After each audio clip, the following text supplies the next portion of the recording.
بسم اللہ الرحمن الرحیم والحمد للہ رب العالمین والصلاة والسلام علی سید المرسلین وعلی آلہ وصحبہ اجمعین، اما بعد۔ محترم ناظرین کرام، احکام دین کا پروگرام پیش خدمت ہے۔ آپ کے سوالوں کے جواب کتاب و سنت کی روشنی میں دیے جائیں گے۔ تو آئیے ہم سوالوں کی طرف آتے ہیں۔ آج کا جو سوال ہے وہ پوچھ رہے ہیں ہمارے بھائی کہ کیا سنتوں کو، نماز کی جو سنتیں ہوتی ہیں ان کو اذان سے پہلے پڑھا جا سکتا ہے یا نہیں؟ ہمارے بھائی کا یہ سوال تقریباً اسی سوال کی طرح سے ہے جس میں اس کے پچھلے حلقے میں کسی بھائی نے پوچھا تھا کہ اگر اذان وقت سے پہلے ہو جائے تو اور ہم نماز پڑھ سکتے کہ نہیں؟ تو ہم نے بتایا تھا کہ اذان وقت سے پہلے ہو جائے تو وہ غلط وقت میں ہوئی، اور اذان اگر وقت سے پہلے آپ نماز پڑھ لیں گے تو وہ نماز بھی غلط ہوئی، اس کا اعادہ کرنا پڑے گا۔ لیکن اگر آپ نے اذان کے بعد نماز اس وقت میں پڑھی ہے جب نماز کا وقت شروع ہو چکا ہوتا ہے تو آپ کی نماز صحیح ہے۔ پھر ہم نے یہ بھی بتایا تھا کہ اگر آپ نے قصداً ایسا کیا ہے کہ چلو ہم نماز پڑھ لیتے ہیں لیکن اذان دے دیتے ہیں، نماز پڑھ لیتے ہیں اور ابھی گرچہ وقت نہیں ہوا، تو یہ آپ کا قصداً بھی ایسا کرنا یہ بہت بڑی غلطی ہے۔ یہ بہت بڑی غلطی ہے، اس لیے کہ ایسی غلطی پر تو آپ کو توبہ استغفار کرنا پڑے گا، اس لیے کہ جو وقت اللہ تعالیٰ نے متعین کیا اس سے پہلے ہی آپ وقت بنا کے نماز پڑھنا شروع کر دیں تو کیسے صحیح ہو سکتا ہے؟ بلکہ یہ تو آپ کی طرف سے مداخلت ہے۔ اس چیز کو جہاں سے نماز کے وقت کی شروعات ہوتی ہے، جیسے ظہر کے نماز کا وقت ہوتا ہے جب سورج ڈھل جائے، اور جب ایک سایہ تک، ایک آدمی کے سایہ لمبائی کے سایہ تک جتنی سایہ پہنچے تو اس کو زوال کہتے ہیں، زوال کے بعد ایک کہتے ہیں، اس کو برابر جائے تو عصر کا وقت شروع ہوتا ہے، یا بعض مذاہب کی بنیاد پر دو مثل ہو جائے، دو قامت کے برابر ہو جائے تب شروع ہوتا ہے، اور مغرب کا وقت سورج کے غروب ہونے کے بعد شروع ہوتا ہے، عشاء کا وقت جب شفق یعنی سرخی جو مشرق و مغرب میں ہوتی ہے سورج کے غروب ہو جانے کے بعد وہ سرخی غائب ہو جائے تب شروع ہوتا ہے، فجر کا وقت جب صبح صادق طلوع ہو جائے یعنی صبح صادق جس کو کہتے ہیں تب اس وقت شروع ہوتا ہے، اور وقت ہوتا فجر کا جب سورج نکل جائے تو وقت ختم ہو جاتا ہے، ظہر کا وقت جب مغرب عصر کا وقت شروع ہوتا ہے اس کے پہلے ختم ہو جاتا ہے، مغرب کا وقت جب شفق غائب ہو جائے اس وقت ختم ہو جاتا ہے، اور عشاء کی نماز کا وقت اس کے بعد ایک لمبا وقت ہے لیکن آدھی رات کے بعد اس کو بھی ختم مانا جاتا ہے، اور اس کے بعد آپ کی بہت سی نفل اور تہجد کی نمازوں کا وقت شروع ہوتا ہے۔ تو وقتوں کی مراعات کرنا اللہ تعالیٰ کے فرمان کے حساب سے صحیح ہے، وہی ضروری ہے۔ اب آپ کے سوال میں کہ آدمی کوئی وقت سے پہلے ہی اس طرح وہ نماز یا اس سے متعلق نمازیں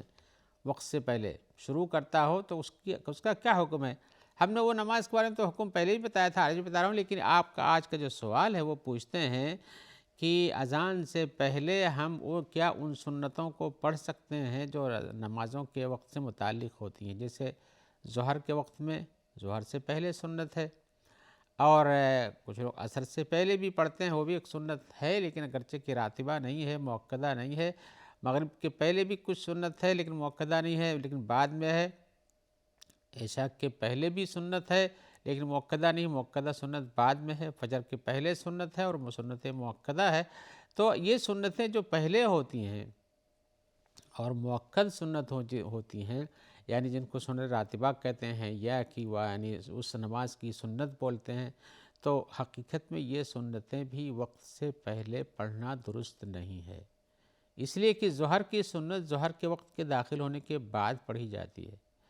ایسے ہی فجر کی سنت فجر کے وقت کے داخل ہو جانے کے بعد پڑھی جاتی ہے۔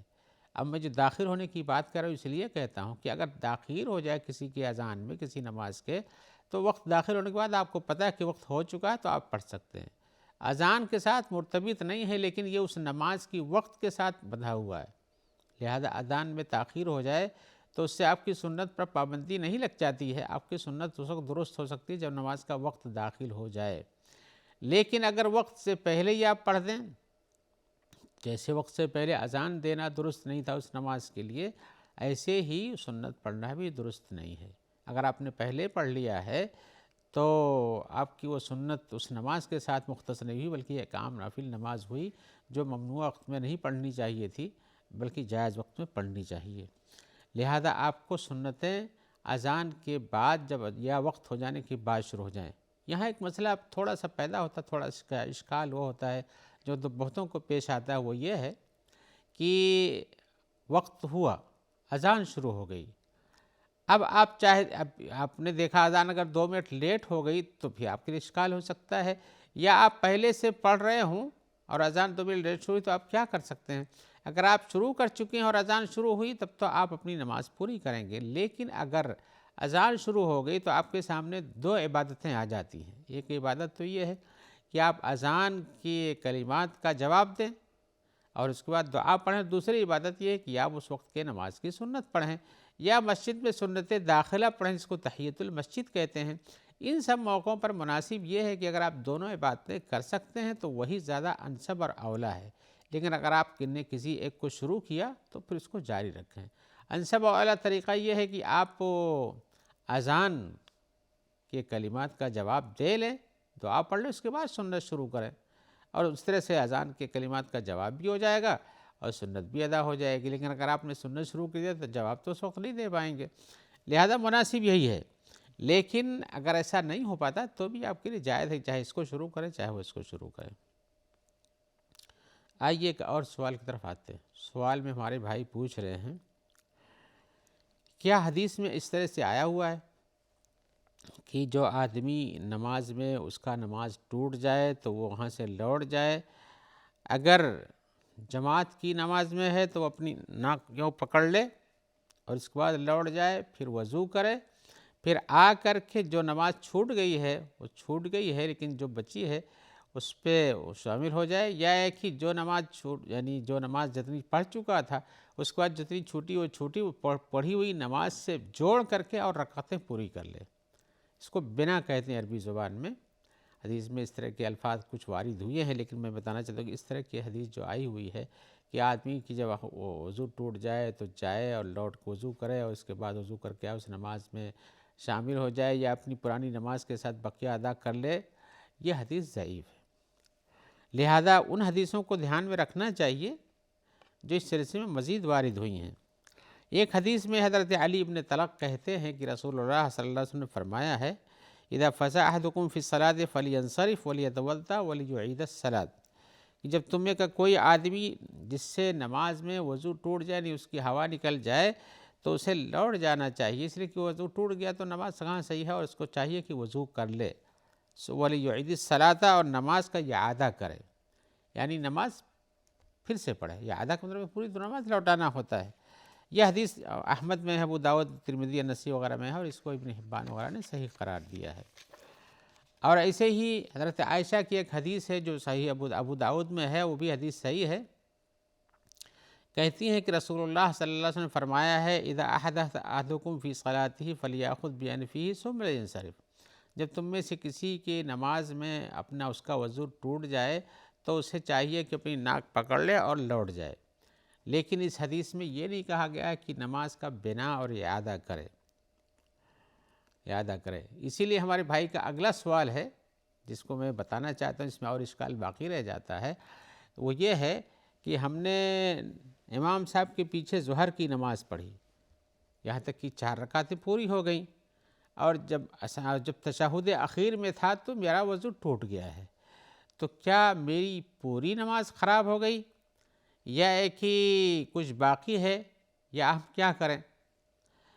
تو ہم بتانا چاہتے ہیں کہ آپ کا وضو چاہے بیچ نماز میں ٹوٹے چاہے آخر نماز میں ٹوٹے، آپ کی نماز باطل ہو جاتی ہے، آپ کو دوبارہ وضو کر کے پھر سے نماز پڑھنے کی ضرورت ہے۔ اس کی وجہ کیا ہے؟ اللہ تعالیٰ فرماتے ہیں، یا ایھا الذین آمنوا اذا قمتم الی الصلاۃ فاغسلوا وجوہکم وایدیکم الی المرافق وامسحوا برؤوسکم وارجلکم الی الکعبین، اے ایمان والو، جب تم نماز کے لیے کھڑے ہو تو اپنے چہروں کو دھو اور اپنے ہاتھوں کو کہنیوں تک دھو اور مسح کرو اپنے راسوں کا، اپنے سر کا، اپنے سروں کا، اور اپنے پیروں کو دھو ٹخنوں تک۔ اور اسی طرح سے حدیث میں آیا ہوا ہے، اذا وجد احدکم فی بطنہ شیئا فاشکل علیہ اخرج منہ شیء ام لا فلا یخرجن من المسجد حتی یسمع صوتا او یجد ریحا، جب تم میں سے کسی کو اپنی پیٹ میں کچھ گڑبڑی یا تکلیف محسوس ہو تو اس کے اوپر سمجھ میں نہیں آیا کہ ویسے کیا وضو ٹوٹ گیا کہ نہیں، تو مسجد سے نہ نکلے یہاں تک کہ کوئی آواز سن لے یا کہ کوئی بدبو محسوس کرے۔ تو اس حدیث کا مقصد یہ ہے کہ اس کو وضو ٹوٹنے کے لیے یقین ہونا چاہیے، یقین ہونا چاہیے، اور جب ہو جائے تو جا کے اپنے وضو کرے اور نماز کو لوٹائے، اس لیے کہ نماز اللہ تعالیٰ بلا طہارت کے قبول نہیں کرتے ہیں۔ حدیث میں آیا لا یقبل اللہ صلاۃ بغیر طہور، اللہ تعالیٰ کسی بھی نماز کو بغیر پاکی کے، بغیر وضو کے قبول نہیں فرماتے۔ ایسی صورت میں وضو ٹوٹ جاتا ہے تو نماز باطل ہو جاتی ہے، ایسا نہیں ہے کہ آپ کی وہ نماز درست ہو۔ اسی لیے ایک اور سوال انہوں نے کیا ہے، اپنی دوسری شکل لکھی ہے وضو اس مسئلے کی، کہ ایک آدمی 4 رکعت والی نماز امام صاحب کے ساتھ پڑھ رہا ہو اور پہلی تشہد کے اندر اس کا وضو ٹوٹ جائے، وہ جائے اور وضو کر کے لوٹ کے آئے تو دیکھے کہ نماز میں ابھی آخری رکعت چل رہی ہے اور آخری رکعت میں کھڑا ہو جائے۔ پوچھ رہے ہیں کہ کیا وہ 2 رکعتیں جو پہلے پڑھی تھی تشہد سے اس کی قابل قبول ہیں، صحیح ہیں، اور آخری رکعت جو پایا ہوا ہے یہ اس کو ملا کے اس کی 3 رکعتیں ہو گئیں، تو 1 رکعت کا اضافہ کر کے 4 رکعت پوری کر لے، یا کہ پھر سے پوری نماز پڑھے؟ تو ہم بتانا چاہتے ہیں کہ ہم نے بتایا کہ جب وضو ٹوٹ جاتا ہے تو اس کے بعد اس کی نماز باطل ہو جاتی ہے، لہذا اسے اپنا پھر سے وضو کر کے نماز پڑھنا چاہیے۔ اب اس نے اگر تیسری رکعت، چوتھی رکعت پا لیا ہے تو اس کی 1 رکعت ہوئی، بقیہ 3 رکعت کی قضا کرے گا، اس طرح سے کرے گا، نہ یہ کہ اب 2 رکعت وہ پا لیا اور 1 رکعت یہ پا لیا اور 20 سے 1 رکعت چھوٹ گئی اس کی اتمام کر لے گا، جیسا کہ کچھ لوگ کرتے ہیں، لیکن حدیثوں کے حساب سے وہ حدیث جو سلسلے میں وارد ہوئی وہ صحیح نہیں ہے، لہذا اس کا اہتمام نہیں کرنا چاہیے کہ نماز پوری پڑھ لیا کریں جس میں یقینی طور پر ان کو معلوم ہو۔ آئیے ہم ایک اور سوال کی طرف آتے ہیں، اور یہ سوال اپنے حساب سے مختصر ہی انہوں نے پوچھا ہے، لیکن جواب میں ہمیں کچھ تفصیل کرنی پڑے گی۔ ان کا سوال یہ ہے کہ اجازت مانگنے کے کیا کیا آداب ہیں؟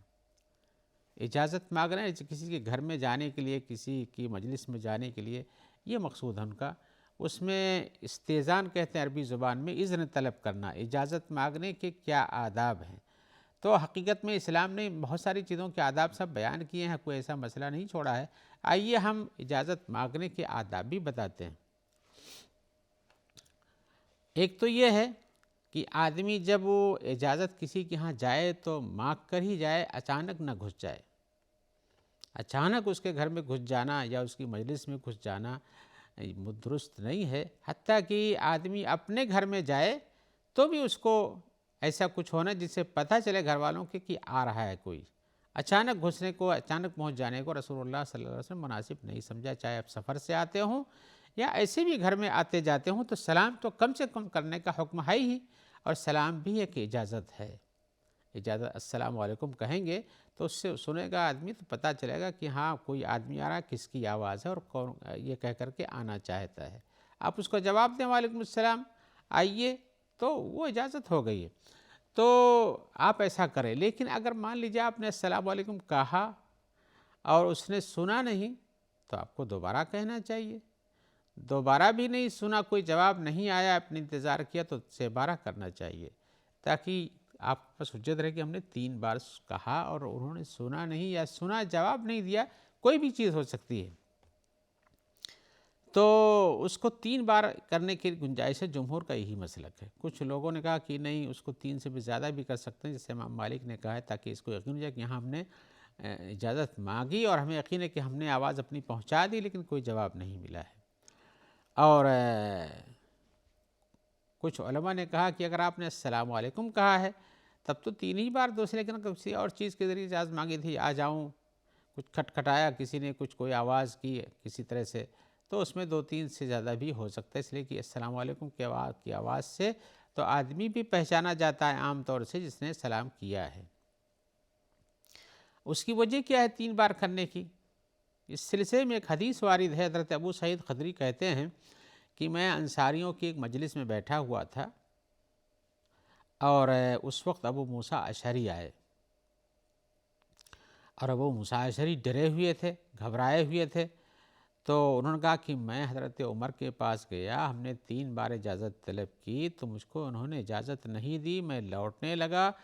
تو انہوں نے دوڑا پوچھا کہ کیوں کس چیز نے روکا، تم آئے کیوں نہیں؟ تو میں نے کہا کہ ہم نے 3 بار اجازت مانگی تو آپ نے کوئی اجازت نہیں تو میں لوٹ گیا۔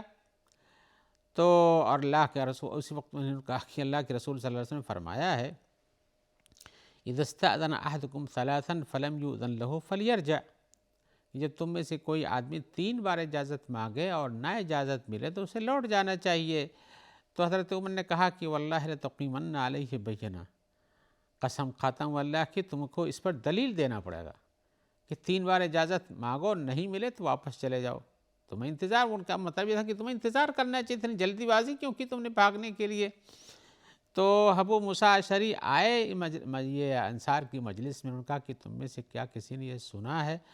کہ اللہ کے رسول صلی اللہ علیہ وسلم نے ایسا فرمایا ہے؟ تو ابی ابن کعب نے کہا کہ ہاں یہ بات ہے، ہم میں سے جو سب سے کم عمر کا انسان ہے وہ جائے گا تمہارے پاس اور بتائے گا۔ تو کہتے ہیں کہ ابو سعید خدری کہتے ہیں کہ کنت اصغر القوم، میں سب سے چھوٹا تھا، تو میں ان کے ساتھ گیا، یعنی ابو موسیٰ اشعری کے ساتھ گیا تو عمر کو ہم نے بتایا کہ نبی صلی اللہ علیہ وسلم نے یہ بات بتائی ہے کہ جب تم میں سے کوئی آدمی کسی کے پاس جائے، 3 بار اجازت مانگے، نہ اجازت ملے تو لوٹ جائے۔ تو اس سے دلیل کرتے ہیں کہ 3 بار اجازت مانگنا چاہیے، نہ ملے تو لوٹ جانا چاہیے۔ ایک تو ادب یہ ہوا، اور اسی طرح سے اس اجازت میں کتنا ٹائم ہونا چاہیے آگے پیچھے، کتنی دیر تک؟ کچھ لوگوں نے کہا کہ جتنے میں ایک انسان کھا کے فارغ ہو جاتا ہے، اور کسی نے کہا جتنے میں ایک آدمی وضو کر لے، کسی نے کہا کہ اس میں کوئی 4 رکعت کی نماز پڑھ سکتا ہو۔ اس سلسلے میں اور بھی بہت سارے آداب ہیں جن کی ہم تفصیل میں نہیں جا سکتے، انشاءاللہ آپ سے دوسری ملاقات میں ان کی تفصیل پیش کریں گے، اس لیے کہ ہمارے معاشرے اور سوسائٹی اور مجالس میں لوگوں کی زیارات اور ملاقات میں ان سب کی اشد ضرورت ہے، لہذا ان کی تفصیل کر دینی ضروری ہے۔ جب تک کے لیے ہم اجازت چاہتے ہوئے امید رکھیں کہ اللہ تعالیٰ ہم کو اس کی توفیق دے گا، اور اللہ تعالیٰ آپ کو خیر سے رکھے گا، اور جو لوگ آپ تک اس پروگرام کی پہنچانے میں تعاون دیتے ہیں اللہ تعالیٰ ان سب کو بھی خیر سے رکھے گا اور جزائے خیر دے گا۔ والسلام علیکم ورحمۃ اللہ وبرکاتہ۔